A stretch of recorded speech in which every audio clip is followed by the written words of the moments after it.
जम्मू कश्मीर पूर्वोत्तर नक्सल प्रभावित क्षेत्रों में हिंसा में 75% की कमी।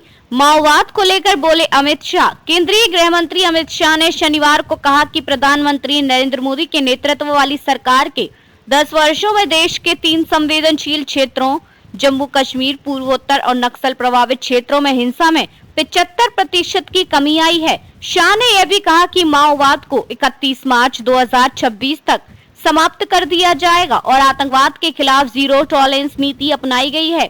उन्होंने सर्जिकल स्ट्राइक, एयर स्ट्राइक और ऑपरेशन सिंदूर जैसे उदाहरण दिए। उन्होंने कहा कि यदि दुनिया में कोई भी संकट प्रबंधन सीखना चाहता है तो वह पीएम मोदी के नेतृत्व में भारत के कोविड प्रबंधन का अध्ययन कर सकता है। अमित शाह ने कहा कि जब दुनिया भर की सरकारें कोविड के खिलाफ अकेले लड़ रही थी, तब भारत में केंद्र सरकार, राज्य सरकारें और 140 करोड़ लोग इस लड़ाई में एक साथ आए और इसी सामूहिक शक्ति के कारण हम सफल हुए।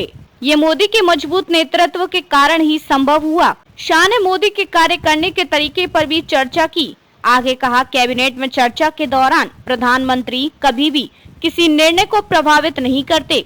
जो भी निर्णय सामूहिक रूप से लिया जाता है वह मोदी का निर्णय बन जाता है। मैंने आज तक मोदी से बेहतर श्रोता नहीं देखा। उन्होंने कहा कि पहले गुजरात में सीएम रहते मोदी ने समावेशी विकास के लिए काम किया है और अब वे देश में भी यही कार्य कर रहे हैं। गृह मंत्री ने बताया कि मोदी ने 11 वर्षों में 60 करोड़ गरीब लोगों को घर, बिजली, शौचालय, गैस, स्वच्छ पेयजल, मुफ्त 5 किलो राशन और 5 लाख रुपए तक का स्वास्थ्य उपचार प्रदान किया है। 60 करोड़ लोग दशकों से अपनी समस्याओं के समाधान की प्रतीक्षा कर रहे थे। मोदी ने केवल 1 दशक में इन समस्याओं का समाधान किया है।